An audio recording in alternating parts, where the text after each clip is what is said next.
So this first piece is called Beating the August Heat. It's by Mary Wood, and it's oil. So first question, what's the first thing you notice when you look at this piece, and state a couple things you like about the piece? Lynn, why don't you start us off? Yeah, the bear automatically attracts my eye. That's there's no doubt that's the first thing I see. And the thing I like probably the most about it, I really like the color palette. And I like the foreground grass, especially off to the left, because it kind of anchors it without it being excessive. And okay. And then I like the gold up above. I like the way it kind of caps it. Okay, Kay York. First thing I noticed was the bear. He's so dominant because he's so dark and everything else was so nice and muted around him. I like the way the water swirls kind of just keep you circling around him, bringing you back into him. I like Lynn. I like the color palette. That's a lot of detail for such a small piece. So yeah, I like the movement in it. Okay, Steve Parsons. So the first thing I noticed was actually the title, and I quite liked the title. I think it really informs the piece. The next thing I noticed was just my quick glance at the image said it was appropriately named, and it's an authentic moment. I've photographed bears enough to say I've got 5 or 6 photos that look exactly like this moment. So I like the title. I like the moment. Okay, Patrick Landis. Okay, my eye went straight to the bear's face. Parts I like about the picture, other than the encirclement of the rings, I think it's brilliant. But the contrast in colors on the left and the water, that lighter, muddier water leads into the bear, and the bright zigzag on the right stops the eye and brings you back. I think that's brilliant. Okay, and Daniel. Oh, go ahead, Patrick. Sorry? No, I'm done. Oh, you finished? Okay, Daniel. Yeah, there's not a lot I can say about it. I mean, the first thing I notice is the bear itself, and then I notice what's really happening with the bear. And so when I first noticed it, and I see the water coming off of it, and I realize that he's coming up out of the water, right? This looks a whole lot better on my little phone than it did on my big 32-inch monitor screen. So, and then going by the size of it, it's probably better than I'm looking at it in a small version. For a little critique on, I wasn't sure about the eyes themselves, but then when it's blown up, there's something about the white rim above it that seemed a little disturbing. But other than that, there's not a lot to critique on it. Beyond that, I'm not real fond of the grass blades on the right side. It looks very contrived. Doesn't look real enough. But at the same time, it's a smaller piece, and that's just to give a suggestion in which it does that. Okay. How is that? So let's move on to the next question. Next question is, how is the composition? Does it lead the eye? Is it interesting? You want to comment on that quick, Daniel, while we got you? Yeah, well, we've seen a lot of, it seems like I've seen a lot of pictures lately of subjects in the water, right? And so this is it's almost a portrait of a bear in the water. So it's very almost centrally located. So as far as the golden means or whatever, it doesn't really fall into that category. But at the same time, I'm a fan of central subjects anyway, so that doesn't bother me enough. Almost at this point, it's kind of like an in-between. Like I'd almost want to see the bear head bigger, tell you the truth, on this. Zoom in a little more. But you did do really good composition. The rings look nice. The water in the background looks nice. Just like they said, the gold in the background looks good and everything. So I don't know. Okay. That's about it for me. It's a good picture. Yeah. Patrick, how's the composition? Does it lead the eye? Is it interesting? And does that rule of thirds apply? Well, the rule of thirds doesn't apply, but it's still interesting. The subject is off center and going into the center, which is good. The composition is such that the energy radiates out from the subject almost 360 degrees. I like that. So I would say the composition is very good. Okay, Kay? No, it doesn't follow the thirds, but you know, that's something that kind of bothers me. We keep hammering this in, and not every piece is going to follow that criteria. Right. And I'd like the I kept trying to visualize this cropped a little differently to make the bear in the thirds, and then I didn't like the composition of it. I think more of the bullseye works for this particular piece. So it's really hard sometimes to make the guidelines fit some of the art. Okay, Lynn, what do you have to say about the composition and the... Yeah, you know, the first thing, and I'm glad Kay brought that up about the thirds, because I think you need to know the rules, but not necessarily follow the rules. I say know the rules, break the rules. And the composition, to me, is a good composition if it's pleasing to the eye, and this is pleasing to the eye. It works. I like the way it's put together. I like the composition. I was just looking through my list to see what else is on, what was the composition? Okay. I think there's a balance and harmony, and I think it tells a story. So that's kind of my take on it. You know, I don't think the rule of thirds is even important in this picture. Okay. This painting. So talk about like, Kay, let's move right down to you because I think Lynn already covered that. So is there perspective, focus, distinct foreground, middle ground, background, and main focal point interests? Can I say something on composition real quick? Yeah. I want to be the voice of dissent here. There's things I love about this composition, the concentric circles and some things like that, but there's some things here that really don't work for me. I don't like hearing when we say rule of thirds because it really is just a guideline. But there's two things going on here that almost work and then almost don't for me. We have the bear's nose indicating that the bear's looking kind of down to our right, and that creates what we call a psychic line. But there's not quite enough room for that gaze to follow through. I think the bear needs to be placed a little higher and a little more left to give that psychic line some room.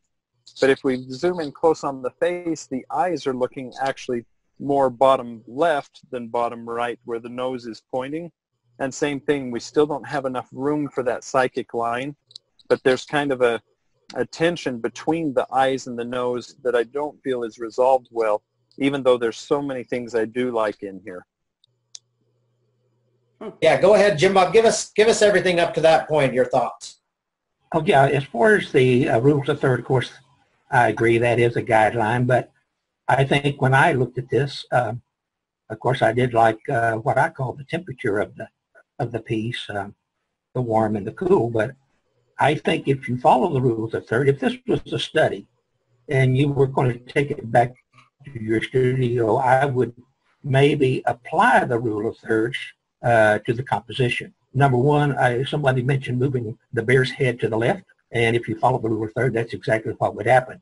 Your sight line and the head would be, the ear and the nose would be in the line where they intersect on the focal points on the rules of third.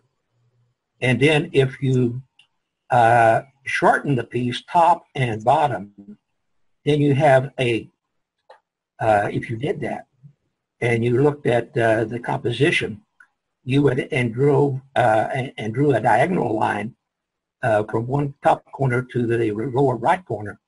Then you have a real nice balance in what I call the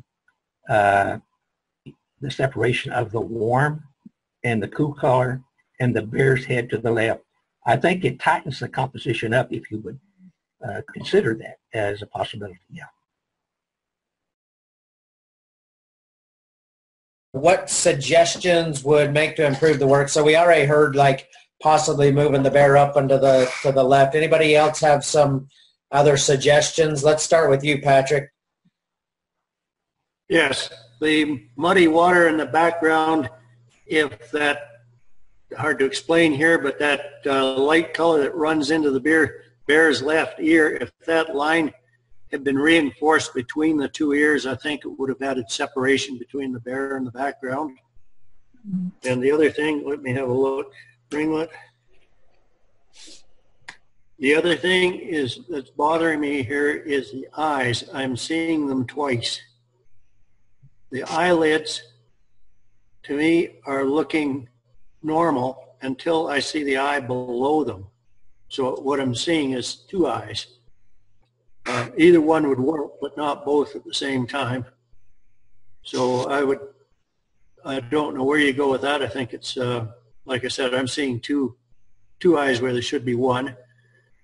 And the other thing, I'm going to disagree slightly with the title. I think it would be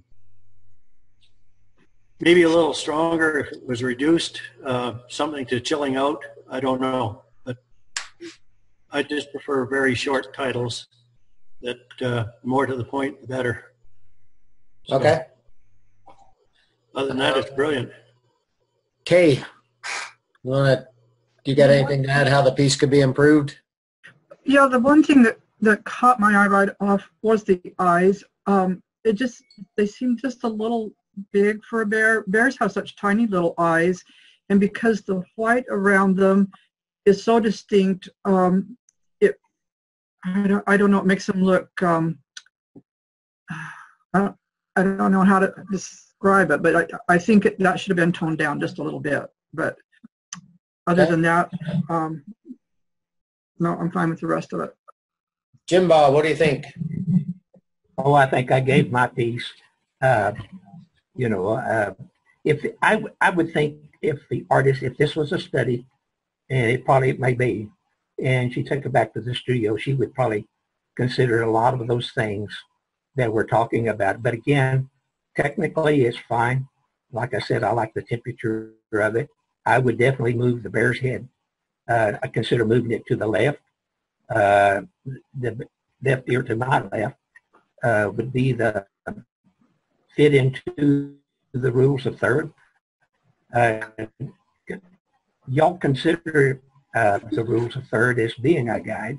I think it does help all of us in some of our compositions, even if you're taking a photograph. I think, or if you look up a movie, obviously theaters and directors always position things seemingly in the thirds of the screen. But I'm not a big fan of having things in the center to begin with. But again, this piece is a good piece. I think technically, particularly the palette is very compelling to me. It does make me feel good. Okay. Steve, you got anything to add to that, or did you already say what you thought? Yeah, I mean, there's so many things I do like about this piece, and then just subtle little things that I think could make it elevate to a different level. Specifically, I think the eyes need to follow the nose for this piece, and I think the bear needs to be higher and left for that psychic line to resolve. Okay. Lynn, anything to add? Yeah, there was only basically one thing I didn't like about this. I love the way it's centered myself. But the one thing I didn't like was the hard white line, water line, because to me it looks like a cape mount floating. I'm sorry, what? Pretty funny. Like a cape mount. Oh. You know, it doesn't really look like the bear is down in the water. It looks like it's been skinned and it's floating on the water. Everything else I love about it. Okay. What do you think, Daniel? Anything to add? We'll wrap this one up. Okay, yeah, just I would go ahead and crop it. I'd crop 2 inches off the top. Just first start, that's an easy fix right there, because that dark line in the background keeps pulling my eye up there, and there's nothing for me to see once I get there. It doesn't add to the picture, doesn't help it at all, and I think that would resolve a lot of the composition issues. Just an easy fix, just crop that off. I think it would be a much better picture. That's all. Okay, here we have Oil on Canvas by Jim Bob Swafford. Title is Bedding 'em Down. Mary, what's the first thing you notice in the piece, and give us a few things you like about the piece? Okay, well, the first thing I noticed really was the profile of the cowboy, the night herder, and that kind of fascinated me. Jim Bob's work is, it's really distinct, and that profile there is typical, I think, of his work. I like it, and then the foreground leading in. I like the patches of earth that lead in and go a little past the horse and rider. There is unfortunately an X right in the front, kind of right in the middle, that I would have liked to have seen maybe redirected a little bit instead of forming an X. I don't know why, but my eye keeps looking at that. I like the cows, the way they're facing off to the left behind the horse, a couple of them laying down, a couple of them facing off to the right, because this is a night herd situation, and that's very typical. They're just, wherever they end up comfortable, that's where they are, like that. Then the sky, I like the sky being lighter up above, and then kind of a purpley blue along the horizon line. The hills bother me a little bit because it stops my eye. I wish I could give a suggestion there, maybe even some, I don't know. If you see just beyond the cows, there's that kind of that smoky blue, and maybe if that could have played up through the cows a little bit more, just to add some interest there, instead of just it just doesn't look like there's much going on there except a solid color, and that is distracting to me. But I like the lighting. That's, I think, pretty well done. So that's what I got to say about that. Lynn, your turn. What do you think? There's really nothing I can add to that. It's a great piece, and I think that's all that needs to be said. Okay, Daniel, you got anything to add? Yeah.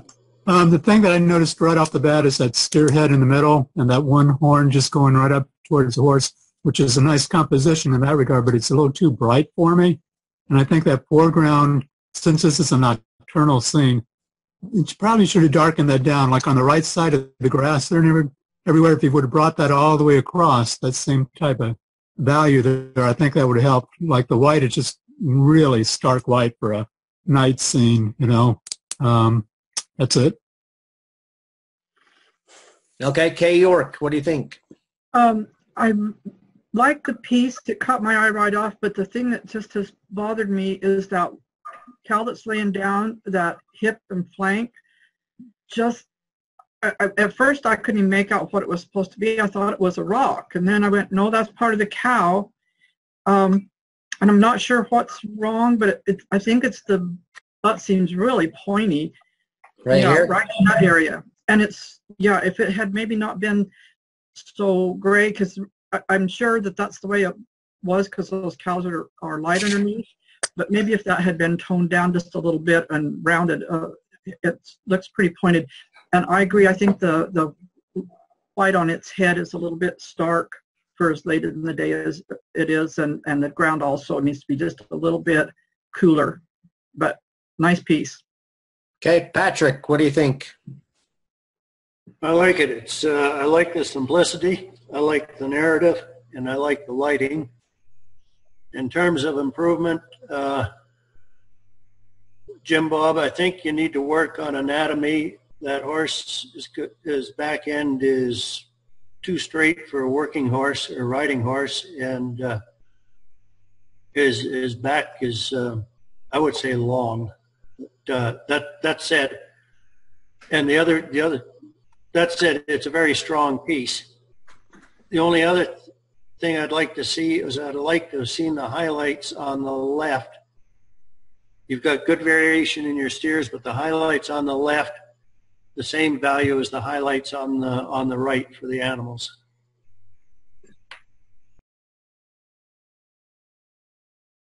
This piece is titled Wet Day on the Spruce, Oil on Canvas by Patrick Landis. So go ahead, Kay York, give us a quick critique of this piece, please. Yeah, I come back to his sky. I really like the sky. I like the dynamics of it, the contrast and colors. I like that he divided the horizon line at a third point. I like the way the water plays in there. But boy, that hip of that horse just jumped right out at me, and that's a big butted horse. I think he needs to be sized down a little bit on the butt end. The ears I know are laid back, but at the angle they are, it makes him look like he doesn't have any ears. I think maybe they need to come up just a little bit higher. The cows in the distance look good. I think if the distant hills were a little grade, it would give it a little more depth. It's like the distant ground is as strong as the foreground, therefore it doesn't give the distance. But other than that, nice piece. Okay. Jim Bob, what do you think? Can you add to that? Yeah, I can.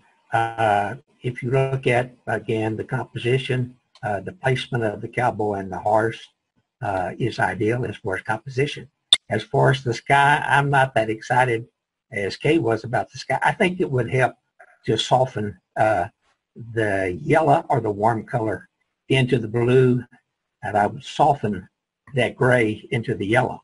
In other words, and then you have the yellow on the horizon. I would make that a more of a, I think it would be nice to have a nice crimson color into the warm yellow, and do away with the gray cloud and have that warm spot come up in the high cloud and phase into the blue a little bit. But that kind of would just my opinion to the sky. It's a little bit maybe too chopped up for me.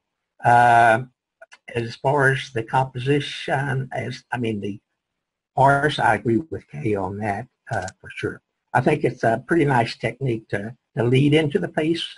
If that was water or earth, I'm not sure what the light color is, but you have your eye travels into the piece all the way back to the cattle in the distance, and that's always a good idea to do. But I think, I don't know if that's a little dog or a big dog. It looks a little small to me to be running out there. And there is way at the end of the horse, a small horse with a rider, I guess. I think it would help if you're going to have another rider in the area to bring him up in size. Either that, or maybe another suggestion might be to crop it down a little bit. Take the sky down a little bit and bring it into a little closer to the top head of the cowboy. And I think if you bring that down a little bit, it might help horizontally the entire composition and the picture. That's my opinion. Mary, what do you think? Go ahead. I think its strong suit is the composition, the runoff or the rainwater, whatever, leading the eye in is that always seems to work really well. There again, horse anatomy is a big deal to me, and that just needs to be worked on. The rider seems awfully tall. I'm just wondering if he just seems like if he stepped off that horse, he would be way above the horse's withers, which seems kind of odd to me. And just one other thing that immediately bothered me when I first looked at this, other than, I like the composition, but the little dog, he looks like he's directly under the belly of the horse. Mm-hmm. And that's concerning. That's really all I have to say. But I will say, I think Jim Bob is spot on with his sky comments. I think that would be a great idea to mute that down a little bit, maybe even crop some of it out to bring the eye down to the cows and the activity. That's it. Lynn, can you add to that, please?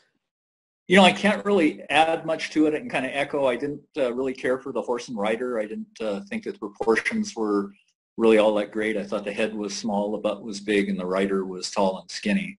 The landscape I love. The only thing I didn't like about the skyscape was I hadn't really noticed the yellow before on my other views, but it kind of seemed like that bright blue was kind of competing with the foreground because I kept looking up at it. Other than that, just, you know, pretty much what everybody else said. I think I wish I had his skill with landscape, the foreground. I think is really, really nice. All right. So, Daniel, do you have anything to add to that? Yeah, everything's pretty much covered. The only thing I'd want to say is the horse itself and even the little dog, they kind of appear to be floating on my screen here. And I would think some shadow under there, is a little bit of a more color in there, just to weight him down, make him feel like he's grounded. So here we have Beauty and the Beast by Lynn Kane. Medium is graphite. So Daniel, can you give us a quick critique of this piece, please? Yeah, sure. Now this one was, to me, looks very sketchy. Okay, I mean, some parts are really finished, but other parts seems more sketchy, more outlined, like the leaf area there on the right-hand side and the bottom side. It's a lot of the things he did really nice, but then it's just outlined a little bit to the point of almost a cartoon. And that mountain in the background is absolutely wonderful. Man, that looks good. But the trees right in between his antlers aren't quite matching up to the trees that are on the right. So if they were a little straighter back there, they look like they're leaning a little bit. And I'm not sure in his composition, and I can see why maybe he did it, but that tree trunk on the left, boy, I probably would want to just crop that whole thing off. I'd probably crop at least 6 inches off on that left side to help that moose out, because that's a great looking moose. But on his mouth, his nose, it's got that heavy shadow right along that edge, and I can see why he did it. But at the same time, though, I think I'd like to see that blended out into the body a little more on the shading. So a lot of work went into that, and yeah, it's got some good stuff in it. Patrick, can you add to that, please? Yeah, it's nice to see it, Bruce. The moose is browsing. It's doing something. I think the texture and the lines of the vegetation are good. It leads into the subject. The mountain is brilliant. Now, what I don't see good about this picture is the mountain overwhelms the subject, which is the moose. And I think the picture could be improved if the artist did less vegetation. In other words, they simplified the picture. To me, it seems like a very busy picture. And I think it could be improved if some of that busyness was alleviated. Hey, York, what do you think? Oh, I was just blown away by the mountain, and then I kind of got lost. There's no really strong darks except for that left antler.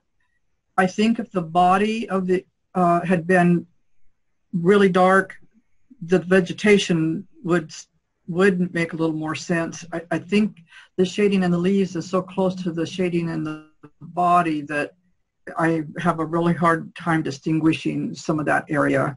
And I agree. I think maybe a little simplified. It's got an awful lot going on.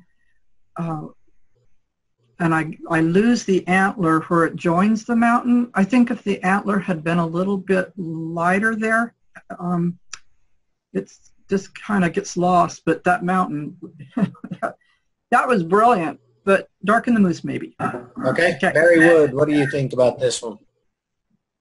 Yeah, I think Kay's right on, spot on with a lot of what I had to say.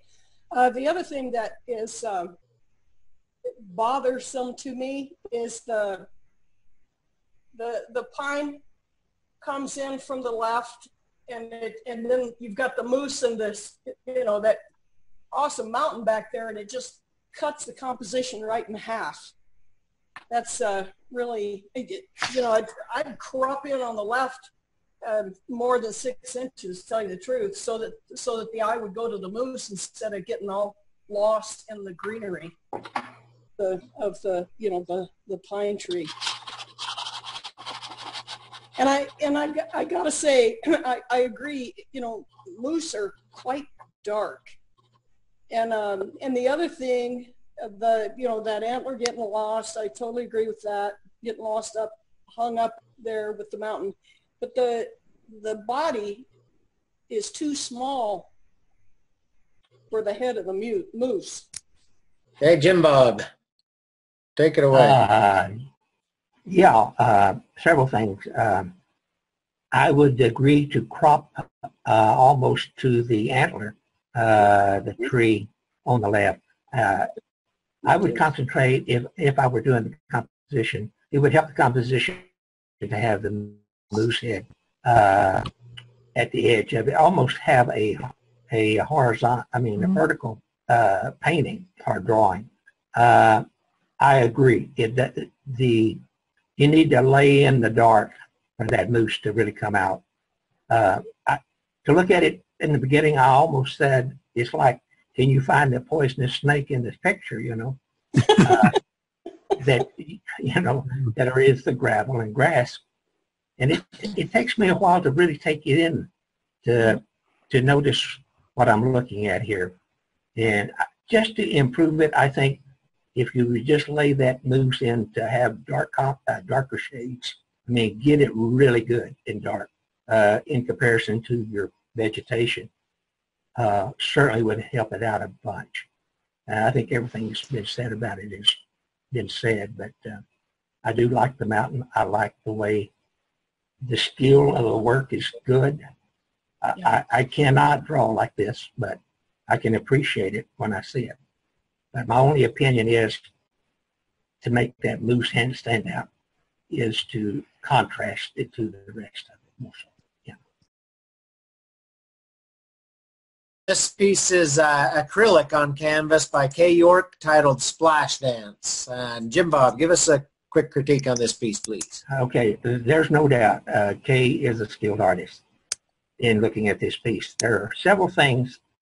Her composition, if you do the rule of thirds, works on this piece. I looked at this piece quite a bit and actually did a couple of compositions on it. I would bring the top of the painting down almost to, you see the tall tree on the left there? Bring it down to the middle branch, bring that sky down, and you would make it, right to that point. That would be your top line of the piece. Doing so, those three horses right in front of the cowboy, they become a very, very strong focal point in this painting. Extremely strong. They're bigger than life almost, but they are very strong. And then the pinto up front, if you bring the right side in just a bit to the sharp edge of the first tree line on the dark side there, you bring that in a little bit, then that is a second focal point in this painting that makes it even stronger. So those three horses and the pinto, with a little bit of cropping of this piece, it becomes stronger. It's not that it's not a strong piece right now. It does work, but I think it would also be a much stronger piece if you would consider that. Yeah. Patrick, can you add to that? Yes. Okay, this is going between 9 and 10. I agree with Jim Bob's cropping. And what I would have liked to have seen is that that horse that's on the low horse, in front of the pinto. I'd have liked to seen that reversed so you had color on the horse in the front, color in the biggest animal or the most dominant horse in the middle, and if he added some highlights or put a colored horse under the rider, I'd have given you a 10 and hung it on the wall. I think it's a great picture. Thank you. Okay, Lynn Kane, what do you think? You know, this is one of the favorite pieces that I've viewed on this site. I wouldn't change much of anything. I like the height and the width of it. The only one thing that kind of bothered me a little bit, and I'm not even sure why, was the head of the white horse. It seems like my eye just keeps bouncing to that head of the white horse. But that's such a small thing. I wish I could afford to buy the original.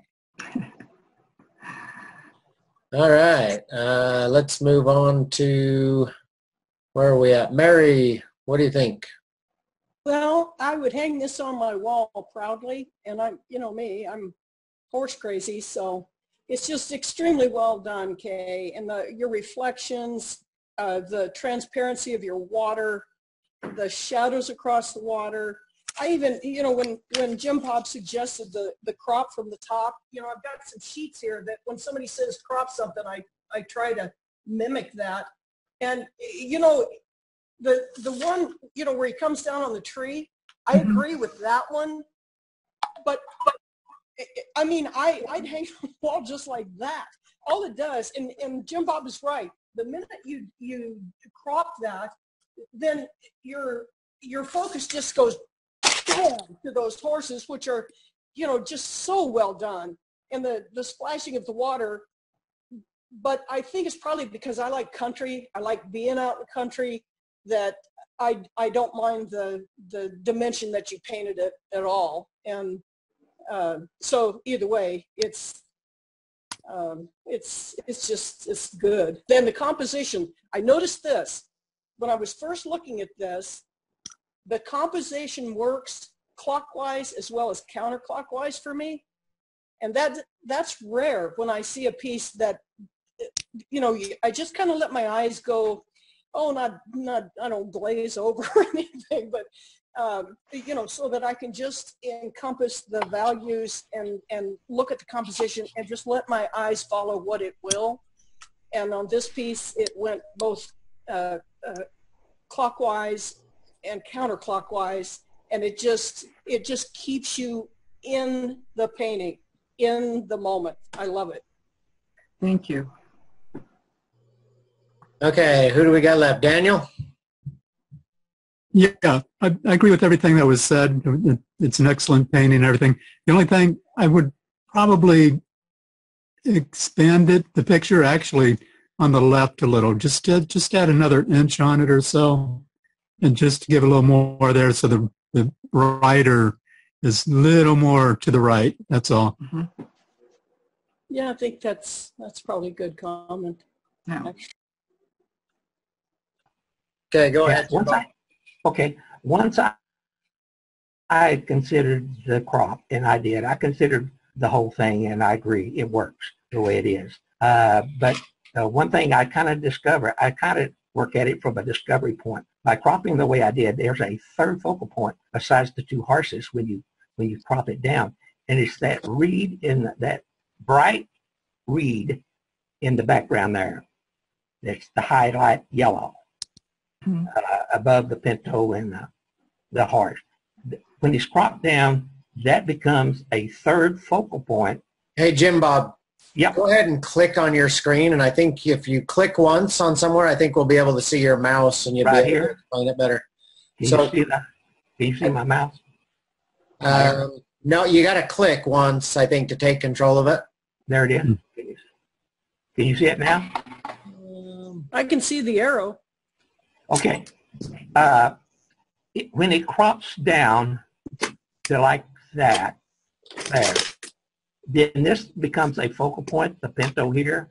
These become very strong focal points, and the white horse is part of that. But this piece here, right here, becomes another focal point. And the whole composition right here, I mean to tell you, really you have all four. You have the white, the yellow, the harsh, and the massive horse. This being the main, secondary, third, and fourth. So this becomes it works in this setting as well. But I think it becomes stronger when I got it, when I took it down a little bit. It's just a suggestion. That's all. Yeah, no, I actually see that. Yeah. Now that you put it that way. Yeah. Piece is titled One Horse. It's by Daniel Adams, and it's a pencil drawing, right, Daniel? Yes. So, Patrick, go ahead and give us a critique of this work, please. Okay, Daniel, what I like about this horse is he's got character in his face. I think the anatomy is good. I think your main work is real good. The part that disturbs me is the beginning of the legs down in where it ends off at the bottom there. That right front leg, I would have preferred where the line comes off the shoulder, if the picture had just ended there, I think it would have been stronger. Right down where the two front legs start.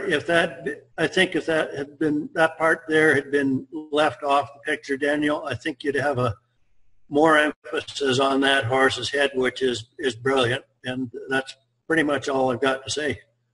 Kay York, do you have something to add to Patrick's critique of this piece for Daniel? Well, I had the same thing. I really like that head. It's got so much character. The stroke work is nice. I really like the way the mane was handled. I like everything down to the chest, and then the legs really bothered me, and I kept wanting to just crop it there. I don't think it needed all that bare space down at the bottom. And right on the left-hand side of the left leg, I've been trying to figure out just what that line is. It doesn't look like part of the chest, but it's a little too high to be the shoulder, so I'm not real sure what that line is. But if it was cropped so the importance was on the head and the distraction of the legs wasn't there, it'd be just fabulous. Okay, Mary, can you add to that? Agree with everything that's been said. Another thing that bothers me, the head is great. I love that I think it's Conti. It's that rusty sepia. I love drawing in that myself, and this is very nice in that respect. The mane is nice, but the strong outline on the butt and down what would be the horse's right side, it's distracting to me. It just doesn't need that outline. Mm-hmm. And it's also going down the horse's nose. That, however, makes a little bit more sense because it's apparently has a blaze or something on its face. That one doesn't bother me, but boy, the one across the butt and down the side definitely bothers me. There again, skill-wise, it's technique-wise, it's pretty good. Okay, Jim Bob, can you add to that?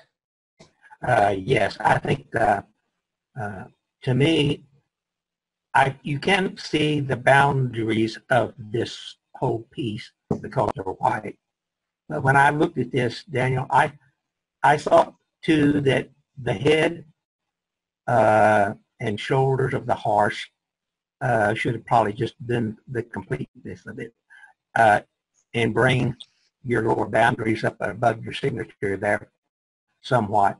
To me, it's kind of out of balance the way it is. But I think if you do take the shoulders and the legs out of the piece, I think you'd have a nicer piece, and maybe eliminate part of the butt back there above the neck. But kind of the head and the shoulder, I tell you, it's great. I appreciate it very much, and the way you have the values under the mane, under the neck, under the cheekbone, and the eye. So to me, that's important to have that in your piece to make it stand out more. So it's a good piece. I would just agree with those that have said maybe take some of that little piece off. Yeah. What bothered me were the hard lines.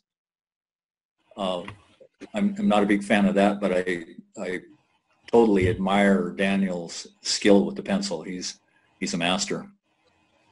Oh, this is a photograph by Steve Parsons titled Rick, and Mary Wood's going to offer a quick critique on this piece. So go ahead, Mary. okay. I am drawn to the hands. I like the hands very much. The lighting is great. I think it's a, pretty solid composition. The background, that jet black background bothers me. It stops the eye, and it adds, in my opinion, nothing to the photograph. If there had been some, an indication of source of light on the right, perhaps, would have helped. If there had been some gradation from the jet black to, even a 60% gray or something like that leading in, it would have softened it, actually, which I think would have been helpful, since the guy is, I'm assuming he's praying or contemplating or something like that. A little softness would have been nice. Other than that, there again, the hands are striking. That's what draws my eye, and Okay. that's the best part. So, Jim Bob, do you have anything to add to that? I might say, if y'all will just look at this and remember the rule of thirds. I know that Steve earlier said, he didn't think that was much more than a guideline, but he certainly uses it in this picture with the head and the hands, direct and eye, and there's a strong negative positive piece to this, as was just mentioned. So whether that's good or bad, I don't know. I do look at the lighted piece more than I do the negative. But I guess if you turn it upside down, it would look strong the other way, negative versus positive. And I know the idea of having it the way he shows it, obviously, from the last piece he showed.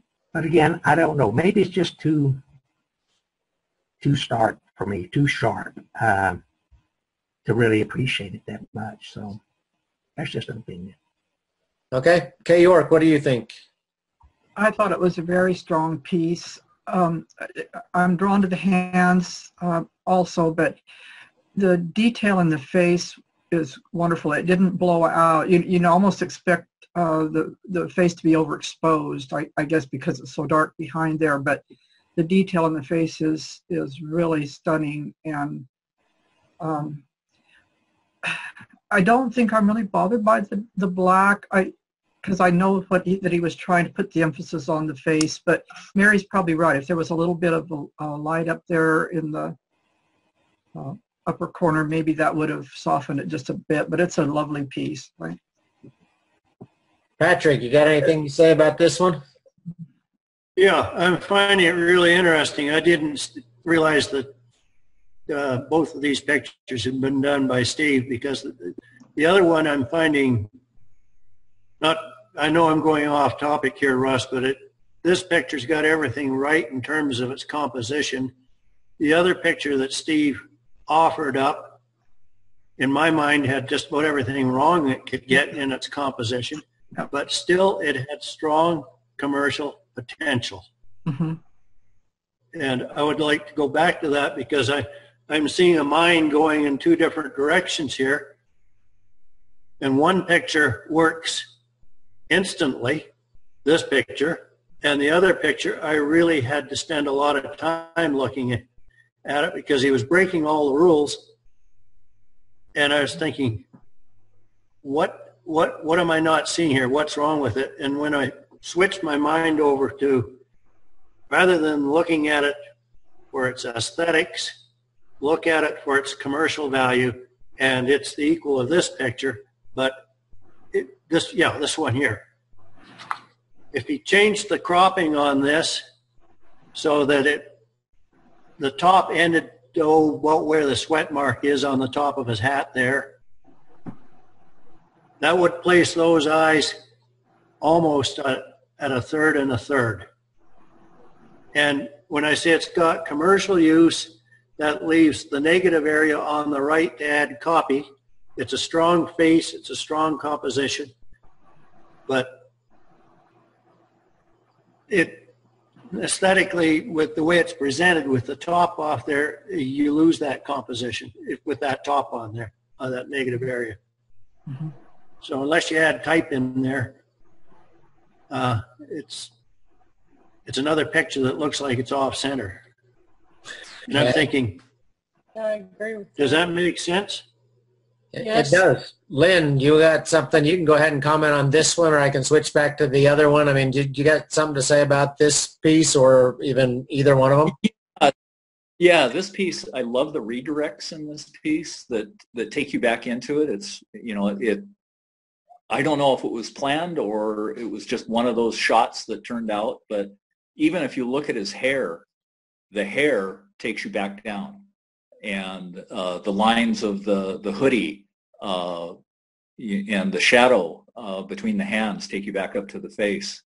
You know, it's got a real circular redirect to it, and you know, it's really well thought out. And I agree with the other one. I struggled with the other one that he did, and it was kind of interesting because I looked at it on my phone, the other one, and it looked totally different than when I looked on my iPad. When I enlarged it on my iPad, it made more sense because I thought there was so much white space to the right on the cowboy one that he just looked like he was kind of squeezed over in the corner. But when I enlarged it, it didn't look that way so much. So I was kind of going back and forth between, oh, I don't like the way it's cropped. Well, it's okay. But the black and white one, I love. This one, not so much.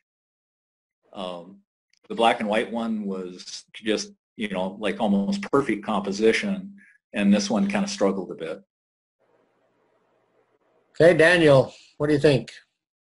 Yeah, the black and white one here, the hoodie, I think is a little too bright. I think you should tone that down, and especially where that hoodie comes up, makes that Y shape there, almost like a slingshot or something. Just tone that back a lot. Composition-wise, the black and everything doesn't bother me at all. And the other one, the color one, man, I love that. I love the composition. It has a kind of like an oriental composition to it. And so it's a whole different style. It's not Western. It's more of the Eastern style of composition. So really, I guess it all depends on what art school you're coming from. But no, that really works really well.